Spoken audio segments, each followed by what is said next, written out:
جب موسیٰ نے کہا کہ نہیں ہے تو آسمان سے وحی آئی اور موسیٰ سے کہا کہ یا موسیٰ آتھا، اے موسیٰ وہ جو مانگ رہی ہے اسے دے دو۔ آسمان سے وحی آئی، موسیٰ تھرا گئے، کہا کہ اس بوڑھیا کو بلاؤ بھائی، اس کا تو معاملہ آسمان سے لگا ہوا ہے، بات آسمان سے اتر رہی ہے۔ بلا کے کہا کہ ماں تم جو مانگتی ہو ہم دینے کے لیے تیار ہیں، چلو بتاؤ۔ اعوذ باللہ من الشیطان الرجیم، بسم اللہ الرحمن الرحیم۔ تمام قسم کی تعریفیں و بڑائی و بزرگی اللہ رب العالمین کے لیے ہے، جو مالک ارض و سما ہے، خالق کائنات ہے۔ لاکھوں کروڑوں درود و سلام ہو محمد الرسول اللہ صلی اللہ علیہ وسلم پر، جنہیں اللہ نے سارے کائنات کے لیے رحمت بنا کر مبعوث کیا۔ میں اللہ رب العزت کی بارگاہ میں دست بدعا ہوں کہ اللہ سبحانہ و تعالی جس طرح ہمیں اس مبارک مجلس میں جمع کیا ہے اسی طرح ہمیں جنت الفردوس میں جمع کریں، آمین یا رب العالمین۔ اسلام کی تعلیمات میں عبادات، نماز، روزے، حج، زکوٰۃ، ان عبادات کو بڑے ہی سلیقے سے اور مؤثر انداز سے اسے ایک مسلمان کی زندگی کا حصہ بنایا گیا ہے۔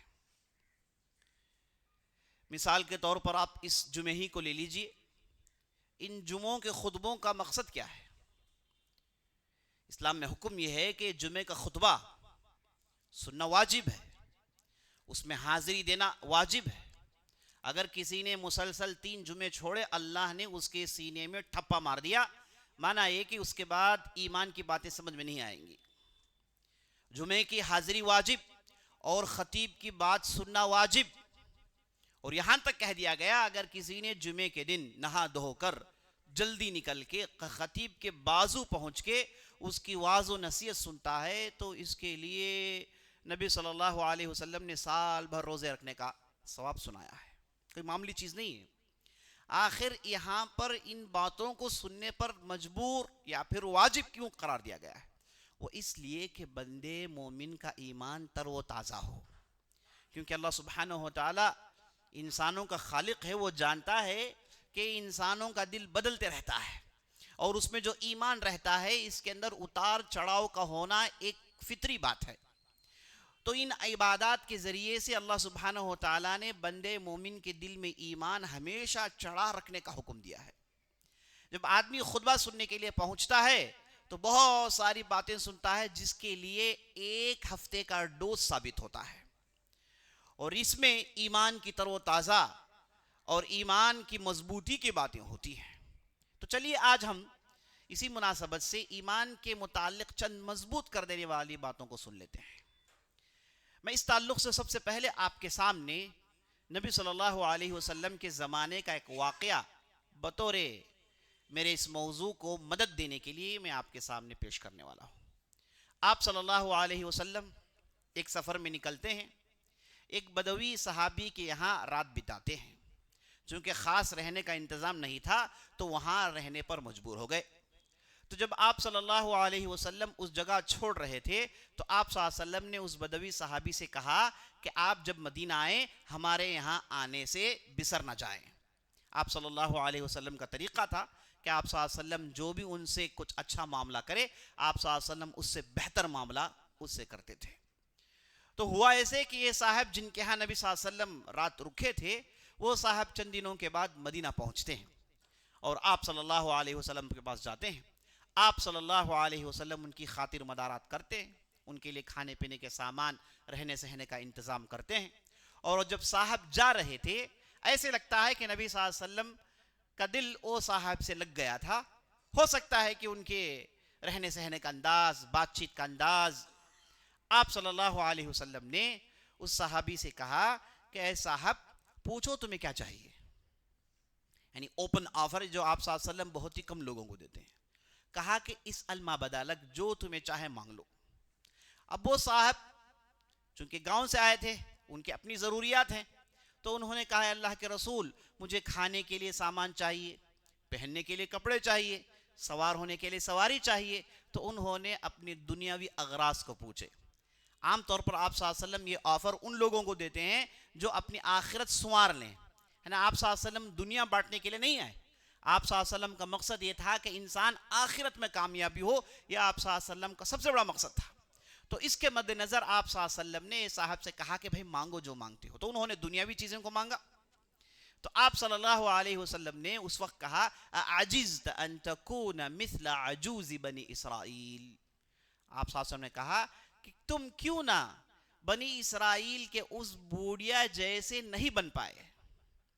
تو فوراً صحابہ نے پوچھا یا رسول اللہ یہ بنی اسرائیل کی بوڑھیا کون ہے؟ اچانک آپ نے کسی ایک بوڑھیا کا ذکر کر دیا، اور آپ صلی اللہ علیہ وسلم عام طور پر بنی اسرائیل کے واقعات سناتے رہتے کیونکہ ان سے اور اس امت کے درمیان غیر معمولی تشابہ پایا جاتا ہے، تو ان کی غلطیوں سے سیکھنے کا ہمیں بہترین موقع ملتا ہے۔ تو نبی صلی اللہ علیہ وسلم نے کہا کہ بنی اسرائیل کے ہاں ایک بوڑھی رہا کرتی تھی، اس جیسے تم کیوں نہیں بن پائے؟ تو صحابہ نے پوچھا یا رسول اللہ یہ آخر بوڑھی عورت کون ہے؟ تو نبی صلی اللہ علیہ وسلم نے کہا کہ جب موسیٰ علیہ السلام بنی اسرائیل کو لے کر مصر چھوڑ رہے تھے تو بنی اسرائیل کے علماء نبی صلی اللہ موسیٰ علیہ السلام کے پاس آئے اور آ کر کہنے لگے موسیٰ ہم نے اپنے بڑوں سے سنا ہے کہ یوسف علیہ السلام نے ہم پر یہ وصیت کی تھی کہ جب ان کی وفات ہو جائے ان کی نعش کو بیت المقدس کی سرزمین میں دفن کریں، مبارک سرزمین میں دفن کریں، چونکہ ہم جانتے ہیں یوسف علیہ السلام مصر میں رہے، وہاں کے وزیر رہے، وہاں کے بادشاہ رہے، وہاں کا باغ دوڑ ان کے ہاتھ میں تھا، تو وہیں وفات پا جاتے ہیں، اور انہی کے زمانے میں بنی اسرائیل پوری کی پوری فلسطین چھوڑ کر مصر پہنچ جاتے ہیں، یہ واقعات ہم جانتے ہیں۔ تو یوسف علیہ السلام کی جب وفات آئی تو یوسف علیہ السلام نے بنی اسرائیل کو بلایا، ان کے علماء کو بلایا، کہا کہ دیکھو بھائی میری وفات ہو جائے تو میری تدفین کہاں ہو؟ بیت المقدس کے اس مقدس سرزمین میں ہو، میں مصر میں رہنا نہیں چاہتا۔ لیکن بنی اسرائیل ٹھہری بنی اسرائیل، روکردان نافرمان قوم، اس نے وصیت کو پورا نہیں کیا۔ اب یہ ان کے یہاں مسلسل یہ بات چل رہی تھی کہ یہ کام ہمیں کرنا ہے، اس کام کو ہم نے نہیں کیا ہے۔ اب یوسف علیہ السلام کے 400 سال کے بعد موسیٰ علیہ السلام آئے، بڑی مدت، لیکن بنی اسرائیل کو چیز یاد ہے لیکن وہ کر نہیں پائے۔ تو جب موسیٰ علیہ السلام بنی اسرائیل کو لے کر جا رہے تھے مصر چھوڑ کر، تو بنی اسرائیل کے علماء نے جب کہا تو موسیٰ علیہ السلام نے کہا کہ ٹھیک ہے بھائی ضرور کریں گے وصیت، یوسف علیہ السلام کی ہو تو۔ اب ہے کہاں بتائیے؟ قبر ہے کہاں، کس کو کیا پتا؟ تو بنی اسرائیل کے علماء نے کہا کہ ہمارے یہاں ایک بوڑھی عورت ہے، ہم نے سنا ہے کہ اس کے پاس اس کا علم ہے۔ تو موسیٰ علیہ السلام نے کہا کہ لاؤ بھائی اس بوڑھیا کو لاؤ۔ موسیٰ علیہ السلام کے سامنے وہ بوڑھیا آ گئی، اور جب بوڑھیا کو پیش کیا گیا تو اس کا جسم جھگا ہوا ہے، پیٹ میں گون پڑا ہوا ہے، ماتھے میں اتنے سفید بال کے آنکھوں کو آ رہے تھے، اتنی زیادہ بوڑھیا۔ تو موسیٰ علیہ السلام نے بوڑھیا سے کہا کہ چلو بتاؤ کہ قبر کدھر ہے؟ تو اس بوڑھیا نے سر اٹھا کر کہا یہ ایک شرط پر۔ موسیٰ علیہ السلام سے کہا کہ میں تمہیں یہ علم دوں گی ایک شرط پر۔ یہ اسلوب، یہ اپروچ موسیٰ علیہ السلام سے مشکل ہے، بنی اسرائیل کو تو باقاعدہ مار پڑتی تھی، یعنی کوئی قریب نہیں پہنچتا تھا ان کی، ہے نا، اتنا رعب دبدبا تھا موسیٰ علیہ السلام کا۔ اس ماحول میں یہ عورت کہتی ہے کہ ایک شرط پر میں بتاؤں گی۔ تو موسیٰ علیہ السلام نے کہا کہ شرط ورط کچھ بھی نہیں، سیدھے سیدھے بتاؤ۔ اس بوڑھیا نے کہا کہ نہیں، جب تک آپ میری شرط کو نہیں مانو گے میں آپ کو اس کا علم دینے والی نہیں ہوں۔ تو موسیٰ علیہ السلام مجبور ہوئے، تو موسیٰ علیہ السلام نے کہا کہ چلو بتاؤ تمہارا کیا شرط ہے، سنتے ہیں۔ تو اس بوڑھیا نے کہا اسألک مرافقتک فی الجنہ، میں تمہارے ساتھ جنت میں ساتھ رہنا چاہتی ہوں، آپ کو جو وی آئی فیسلٹیز ملنے والی ہیں سب میں انجوائے کرنا چاہتی ہوں، آپ کے ساتھ جنت میں رہنا چاہتی ہوں۔ اللہ اکبر۔ یعنی یہاں پر اس عورت نے دنیا نہیں مانگا، یہ نہیں کہا کہ ہم بیت المقدس کی طرف جا رہے ہیں، وہاں پر میرے لیے اتنی زمینیں دے دیں، اتنے فلیٹس دے دیں، یہ پیسہ دے دیں، وہ پیسہ دے دیں، نہیں۔ جسم بوڑھا ہے، دماغ بوڑھا ہے، لیکن دل تر و تازہ ہے، دل میں وہ ایمان کی چنگاری ہے، دل میں اللہ کے سامنے کھڑے ہونے کا وہ شعور ہے کہ ایک دن کھڑا ہونا ہے، حساب کتاب پائی کا لیا جائے گا، کوئی چیز ادھر سے ادھر نہیں ہوگی، ہر چیز کے بارے میں پوچھا جائے گا، اس کا کامل یقین ہو تو یہ چیز نکلتی ہے جی ساتھیوں، کامل یقین دل میں کہ نہیں، کھڑا ہونا ہے، اب آخری موقع ہے کہ موسیٰ علیہ السلام سے اس چیز کو منوا لیں۔ اسی لیے نبی صلی اللہ علیہ وسلم نے کہا کہ تم اس بنی اسرائیل کی بوڑھیا جیسے کیوں نہیں بنے، یعنی تم نے میرے سے دنیا مانگا، تم نے اپنی آخرت کو سنوارا کیوں نہیں؟ ہم انبیاء علیہ السلام آتے ہیں، میری بعثت ہوئی اس وجہ سے کہ میں تمہارے آخرت کو سنوار دوں، تمہارے دل میں ایمان کو موجزن کر دوں، اللہ پر کامل یقین بھروسہ۔ آج ہمارے معاشرے میں جب ہم لوگوں سے کہتے ہیں کہ بھائی یہ ٹرانزیکشن کرنا حرام ہے، یہ کام کرنا حرام ہے، اس کے بدلے بہت سارے دوسرے حلال راستے ہیں، آپ ان میں ان چیزوں کو کر لیں، بہت ساروں کو دیکھتے ہیں کہ ان کا دل ان چیزوں کو مانتا نہیں۔ وہ یہ کہتے ہیں کہ مولوی صاحب کہیں نہ کہیں سے کچھ نہ کچھ تو بتا دیجیے نا، ہے نا؟ یہ وہ لوگ ہیں جو ہے نا ان کے دل میں ایمان کمزور ہے، لیکن ایک شرم ہے ان کے اندر، وہ چاہتے ہیں کہ کسی سے پوچھ کے حلال کروا رہے ہیں۔ جب ہم کہتے ہیں کہ بھئی طریقہ جائز نہیں، ایسے آپ نہیں کر سکتے، دوسرے حلال طریقے ہیں، نہیں، بات وہیں پر اٹکی ہوئی ہے، دل چاہتا ہے کہ وہ کر لیں۔ پتہ ہے ایسے ہوتا کیوں ہے؟ یہ ایک معاملے نہیں، بہت سارے معاملے ہمارے ایسے ہیں۔ جب آپ سے کہا جاتا ہے کہ بھئی نفل نمازوں کی پابندی کریں، دل نہیں مانتا۔ بھئی پنجگانے نماز کی پابندی کریں، دل چاہتا ہے لیکن کر نہیں پاتے۔ فجر کی پابندی کریں، ہاں ممکن نہیں، عشاء آگے پیچھے ہو گئی، نمازوں میں آگے پیچھے باتیں ہو رہی ہیں۔ روزے بات آئے تو پھر رمضان کا انتظار، نفل روزے چٹ۔ یہ وہ لوگ جو فرض تو کم از کم کرتے ہیں۔ یاد رکھ لیجئے دوستو، ایسی باتیں آدمی کے دماغ میں اس وقت آتی ہیں جب اس کا ایمان کا لیول بالکل کم ہو جاتا ہے۔ ایمان کا آخری درجہ جب آ جاتا ہے تو اسے تعلیمات پر عمل کرنے پر دقت ہوتی ہے۔ وہ یہ محسوس کرتا ہے کہ بھئی یہ چیز مجھ پر بڑی گران گزر، یہ کیوں ایسا ہے اسلام میں؟ ایسا ہونا چاہیے، ساری دنیا تو ایسے کرتی ہے، ساری دنیا نے تو اسے حلال کرا رکھا ہے، ساری دنیا تو کرتی ہے، میں کیوں نہیں کر سکتا؟ تو یاد رکھ لیجئے، یہ ایمان کی کمزوری ہے، ایمان کی کمی ہے۔ اور یاد رکھ لیں، یہ جو ایمان ہوتا ہے کبھی بڑھتا ہے اور کبھی گھٹتا ہے۔ انما المؤمنون الذين اذا ذكر الله وجلت قلوبهم واذا تليت عليهم آياته زادتهم ایمانا۔ مومنین تو وہ ہیں جب اللہ کا ذکر آئے تو ان کے دل ہل جاتے ہیں، قرآن کی آیت ان کے سامنے تلاوت ہو تو دل عمل کرنے پر آمادہ ہو جاتا ہے، یہی مومنین کا شیوا ہوتا ہے۔ لیکن جب بندہ ایمان کے اونچے درجے پر ہو، یہ کیفیت ہوتی ہے۔ جب وہ ایمان اس کا گھٹ جائے تو آپ اس کے بعد دیکھتے ہیں کہ وہ یہ کہتا ہے، وہ کہتا ہے، کچھ نہ کچھ بہانے سے کہیں نہ کہیں اسے کرنے کی کوشش کرتا ہے۔ یاد رکھ لیں، ایمان جب گھٹتا ہے، اس میں خطرناک بات یہ ہے، اس میں خطورت یہ ہے کہ ایمان بالکل زیرو ہو جاتا ہے، اور دل میں سے ایمان بالکل ہٹ جائے، جنت آدمی جا نہیں سکتا۔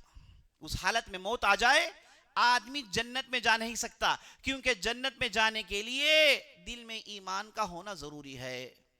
جیسے کہ وہ مشہور حدیث ہے جس میں نبی صلی اللہ علیہ وسلم جب آخری زمانے میں قیامت کے دن ان لوگوں کے حق میں سفارش کریں گے جو جہنم میں چلے گئے، اللہ کا حکم ہوگا، اے نبی صلی اللہ علیہ وسلم آپ جائیے ان لوگوں کو جہنم سے نکال لائیے جن کے دل میں رائے کے دانے کے برابر ایمان ہو۔ تو آپ صلی اللہ علیہ وسلم جائیں گے، جہنم سے چھٹکارا پانے کے لیے یہ یقین کا ہونا ضروری ہے، یہ ایمان کی مضبوطی ضروری ہے، اللہ اور اللہ کے رسول کی تعلیمات پر کمپلیٹ بھروسہ ہونا ضروری ہے، قیامت کے دن اللہ کے سامنے کھڑے ہو کے جواب دہ ہونے کا شعور ہونا بہت ضروری ہے۔ یہی ایمان ہے۔ جس کے دل میں ایمان کمزور ہو جاتا ہے اسے دنیاوی چیزیں زیادہ چمک دھمک کر نظر آتی ہیں، اور دنیاوی ضروریات اتنی زیادہ ہو جاتی ہیں، وہ سمجھتا ہے کہ اس کے بغیر میرا چارہ نہیں، دنیاوی چیزیں اس پر حاوی ہو جاتی ہیں جب آدمی کا ایمان کمزور ہو جاتا ہے۔ تو اس لیے آپ تعلیمات دیکھیں گے کہ آپ 5 وقت کے لیے آئیے نماز پڑھنے کے لیے، قرآن کی تلاوت سنیے، جمعے کے دن خطبہ سنیے، روزے رکھیے۔ اسلام کی تعلیمات کو اس انداز سے پلیس کیا گیا ہے تاکہ آدمی کے دل میں ایمان ہمیشہ تازہ ہو، کیونکہ اس سے پہلے والوں کو یہ سسٹم نہیں دیا گیا، بلکہ اس سے تھوڑا لینین سسٹم دیا گیا. تو انہوں نے تو دین کو بیچ دیا. بنی اسرائیل نے دین کو, اللہ کے کلام کو بیچ کر انہوں نے اپنے گھر بنائے, اپنے پیٹوں کو پالا. اس لیے اللہ نے ہماری شریعت میں ان عبادات کو ایسے موقعوں پر رکھا ہے کہ وہاں سے آدمی اپنے ایمان کو تروز تازہ کرتے رہے. تو عزیز ساتھیو, ہم اور آپ کی کوششیں ہونی چاہیے. جیسے ہم اپنے جسم میں طاقت کے محتاج ہیں, کھاتے ہیں پیتے ہیں انرجی بڑھاتے ہیں, ہے کہ نہیں, اور جسم کو مضبوط رکھنے کی کوشش کرتے ہیں, چست رہنے کی کوشش کرتے ہیں, ویسے ہی آپ اپنے دل کو چست رکھیے, دل کو مضبوط رکھیے, دل میں ایمان کو تر و تازہ رکھیے, کار خیر میں آگے بڑھیے, اچھے کاموں میں آگے بڑھیے, اللہ کے دین کی خدمت میں آگے بڑھیے. ان کاموں سے آدمی کے دل میں ایمان بڑھتا رہتا ہے, بڑھتا رہتا ہے, بڑھتا رہتا ہے. تو ہوا یہ کہ اس بوڑھیا نے موسیٰ علیہ السلام سے کہا کہ نہیں, دنیاوی کوئی چیزوں کی ضرورت نہیں ہے, مجھے آخرت میں آپ کے ساتھ رہنا ہے. اللہ اکبر, یہ بہت بڑی بات ہے, یہ بہت بڑی بات ہے. تو موسیٰ علیہ السلام نے کہا کہ نہیں نہیں, یہ تو تم بہت بڑی بات مانگ رہی ہو, یہ اس کا لیول الگ ہے, تم نے تو چھوٹی منہ بڑی بات کہہ دی, یہ آپ کو نہیں ملنے والی ہے. کہا کہ کوئی دوسری چیز پوچھو. یہ موسیٰ علیہ السلام تھے. اب محمد رسول اللہ جو سراپا رحمت ہیں, انہوں نے کیا کیا دیکھیے آپ. یہی ماحول ایک مرتبہ ہوا ہے. آپ صلی اللہ علیہ وسلم کے بعد صحابی جن کا نام ربیع الاسلمی تھا, انہوں نے ایک سفر میں آپ صلی اللہ علیہ وسلم کو وضو کے پانی کا انتظام کیا فجر کے موقع پر. تو نبی صلی اللہ علیہ وسلم نے اس پانی کو استعمال کیا اور پوچھا کہ بھائی اس پانی کا انتظام کرنے والا کون ہے. لوگوں نے اس بچے کی طرف اشارہ کیا. نبی صلی اللہ علیہ وسلم اس بچے سے بہت خوش ہوئے اور اس ربیع کو دیکھ کر کہا کہ ربیع پوچھو کیا مانگنا چاہتے ہو. چھوٹا سا بچہ ہے, ہوگی کسی خواہش, کوئی کھا لے پی لے کپڑے لے لیں. تو اس بچے نے کہا امہلنی یا رسول اللہ, اللہ کے رسول مجھے تھوڑی مہلت دیجیے, سوچ کر آتا ہوں. اور وہ بچہ گیا, بعد میں آیا اور آ کر کہا اللہ کے رسول میں نے سوچ لی ہے. کہا کہ کیا چاہیے. کہا اسألک مرافقتک فی الجنہ, میں آپ کے ساتھ جنت میں رہنا چاہتا ہوں. تو نبی صلی اللہ علیہ وسلم کو پتا چل گیا کہ چھوٹی منہ بڑی بات نہیں ہے, اس کے پیچھے بڑے بڑے دماغ ہیں. یہ صاحب گئے ہوں گے, ضرور لوگوں سے مشورہ کیا ہوگا اور بڑے بڑے لوگوں نے کہا ہوگا کہ اس چیز کو مانگ لو, یہی لوگ مانگتے ہیں, نبی سے یہی مانگنا چاہیے, انبیاء کے ساتھ یہی کرنا ہے. تو نبی صلی اللہ علیہ وسلم نے کہا او غیر ذالک, اے بھائی کوئی دوسری چیز کھانے پینے پہننے سوار ہونے. کہا کہ ہوا ذاک یا رسول, نہیں نہیں مجھے وہی چاہیے اللہ کے رسول. تو نبی صلی اللہ علیہ وسلم, یہاں موسیٰ نہیں ہے, ہے نا, یہاں محمد رسول اللہ صلی اللہ علیہ وسلم ہے. محمد رسول اللہ کہا کہ اگر ایسی ہی بات ہے عینی علی بکثرت السجود, اگر یہی چاہیے تو نمازیں زیادہ پڑھا کرو, سجدے میں زیادہ گرا کرو, تو ہم آپ کو یہ چیز نکال کے دینے کے لیے ہمارے لیے راستے آسان ہو جائیں گے. تو نبی صلی اللہ علیہ وسلم نے اس بچے کو کہا یہاں پر موسیٰ ہے. کہا کہ نہیں, کیا کہہ رہی ہو, ہمارے ساتھ اولو العزم من الرسل, ہمارے ساتھ رہنا چاہتی ہو. نہیں نہیں کوئی دوسری چیز مانگو. بوڑھیا نے کہا کہ نہیں وہی چاہیے. موسیٰ نے کہا کہ نہیں ہوگا, چلو معاملہ کینسل. کہا کہ نہ آپ کی شرط مقبول ہے نہ ہم آپ کو دینے والے ہیں. جب موسیٰ نے کہا کہ نہیں ہے تو آسمان سے وحی آئی اور موسیٰ سے کہا کہ یا موسیٰ اعطھا, اے موسیٰ وہ جو مانگ رہی ہے اسے دے دو. آسمان سے وحی آئی. موسیٰ تھرا گئے, کہا کہ اس بوڑھیا کو بلاؤ, بھائی اس کا تو معاملہ آسمان سے لگا ہوا ہے, بات آسمان سے اتر رہی ہے. بلا کے کہا کہ ماں تم جو مانگتے ہو ہم دینے کے لیے تیار ہیں, چلو بتاؤ قبر کدھر ہے. تو موسیٰ علیہ السلام اور اس بوڑھیا کا جو تعلق اور یہ جو واقعہ ہے عزیز ساتھیوں, جھنجھوڑ کر رکھ دیتا ہے کہ اس بوڑھیا کا وہ چیز مانگنا اور موسیٰ کا نہیں دینے پر اعتراض کرنا اور آسمان سے وحی آنا کہ موسیٰ تم اسے دے دو. اللہ اکبر, یہ کوئی معمولی چیز نہیں ہے, ایمان والوں کے جسم کو جھنجھوڑ دینے والی بات ہے. تو موسیٰ علیہ السلام نے جب کہا کہ چلو ہم آپ کے حق میں یہ دعا اللہ کے پاس کریں گے کہ اللہ سبحانہ وتعالی آپ کو ہمارے ساتھ جنت میں رکھیں, تو بوڑھیا کہتی ہے کہ چلو میرے ساتھ. وہ لوگوں کو لے کر ایک بڑے تالاب کے پاس پہنچتی ہے اور کہتی ہے کہ جتنا بھی تالاب کا پانی ہے اسے خالی کرو. لوگ پانی انڈیلتے ہیں, اٹھاتے ہیں, اور جب پانی وہاں سے ہٹا دیا گیا تو ایک زاویے میں ایک کونے میں اشارہ کر کر کہتی ہیں کہ یہاں پر ان کی قبر ہے. تو بنی اسرائیل کے علماء وہاں پر کھودتے ہیں تو تر و تازہ ابھی گویا کہ کل ہی دفن ہوئے ہیں یوسف علیہ السلام کی نعش نکل آتی ہے. اور یوسف علیہ السلام نبی ہیں، رسول ہیں، ان کے جسموں کو مٹی نہیں کھاتی، مٹی پر حرام ہے کہ وہ انبیاء علیہ السلام کے جسم کو کھائیں. تو اس کے بعد یوسف علیہ السلام کو لے کر بنی اسرائیل وہاں پہنچتی ہے بیت المقدس میں، اور وہاں پر انہیں دفن کیا جاتا ہے. تو اسی ساتھ یہ واقعہ آپ کے سامنے ایمان کی مضبوطی کے تعلق سے میں نے پیش کیا. اور آپ صلی اللہ علیہ وسلم کے صحابہ اور آپ صلی اللہ علیہ وسلم کے احادیث میں اس تعلق سے بہت سارا سامان ہے، بہت ساری باتیں ہیں. نبی صلی اللہ علیہ وسلم نے ایک حدیث میں ارشاد فرمایا، ثلاث من کن فیہ وجد بہن حلاوت الایمان. 3 ایسی چیزیں ہیں جس کسی نے اسے چکھ لیا، اس نے ایمان کے مزے کو چکھ لیا. کہا کہ ان یحب اللہ ان یکون اللہ ورسولہ احب الیہ مما سواہما. کہا کہ وہ آدمی جس کے دل میں اللہ اور اس کے بعد اللہ کے رسول کی محبت دنیاوی چیزوں کے اوپر ہو، جتنی بھی چیزیں دنیا میں ہیں سب سے محبوب تر اللہ اور اللہ کے رسول ہو، تو اس نے ایمان کا مزہ چکھ لیا. پہلا نقطہ کیا مطلب؟ اللہ اور اللہ کے رسول کی محبت سب سے زیادہ ہو، یعنی ان کا حکم ہو جائے تو اب یہاں زیادہ بحث نہیں ہے، ان کے طرف سے اشارہ ہو جائے مر مٹنے کے لیے تیار ہے، جان مال دھن سب کچھ تشنے کے لیے تیار ہے. ان دونوں کے لیے یہ کیفیت کا نام ایمان ہے. یہ ایمان کا مزہ جس نے چکھ لیا ہے. اس کے بعد کہا ان یحب المرء لا یحبہ الا للہ. کسی بندے سے محبت ہو صرف اللہ کے لیے.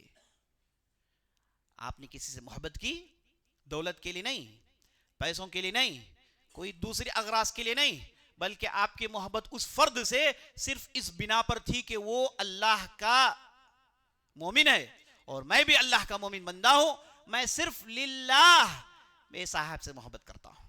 اللہ اکبر. بعض احادیث میں ایسی باتیں آئی ہیں کہ نبی صلی اللہ علیہ وسلم کہتے ہیں کہ جو لوگ اللہ کے لیے محبت کرتے ہیں قیامت کے دن عرش تلے ٹھنڈی ہوائیں چل رہی ہوں گی، یہ بڑے بڑے مسندوں میں بیٹھ کر مزے سے باتیں کر رہے ہوں گے. یہ وہ لوگ ہیں جنہوں نے زمین میں صرف اللہ کے لیے محبت کی.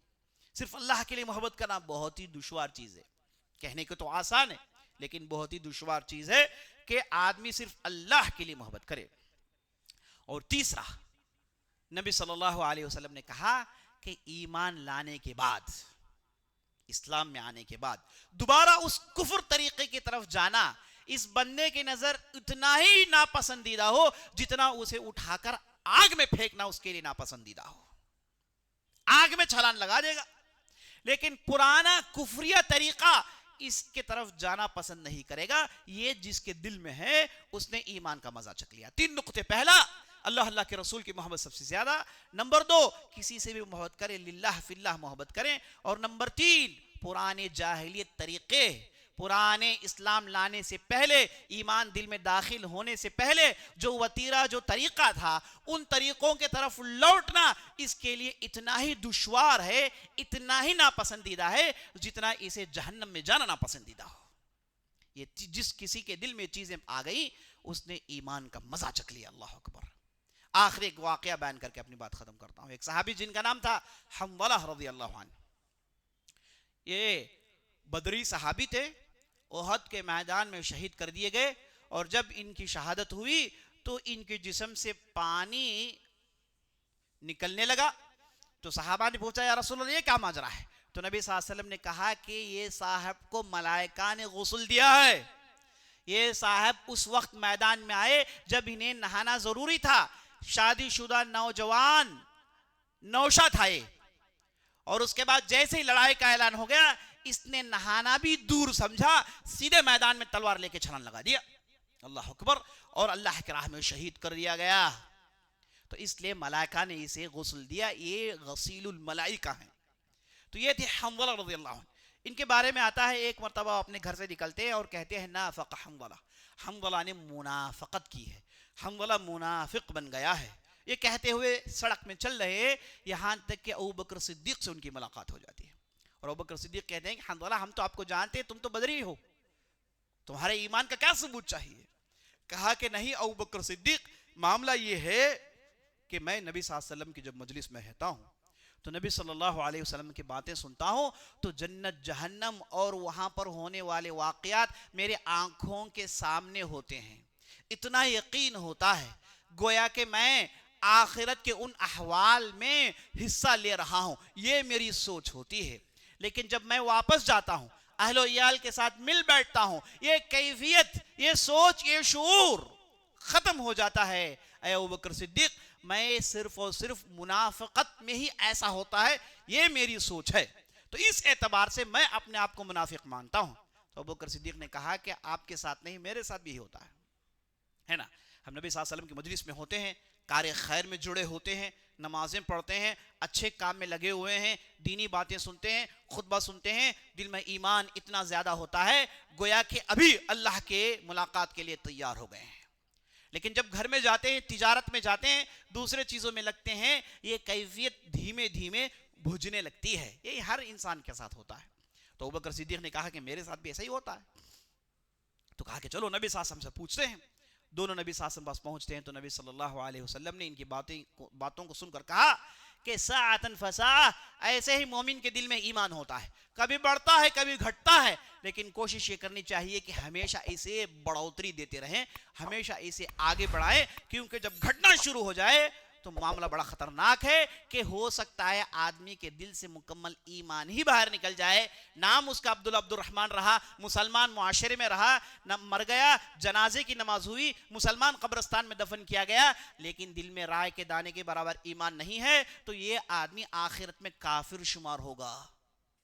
تو ایمان بڑھتا بھی گھٹتا ہے، ہم اور آپ کو کوشش کرنی چاہیے کہ اسے ہمیشہ بڑھا کر رکھے۔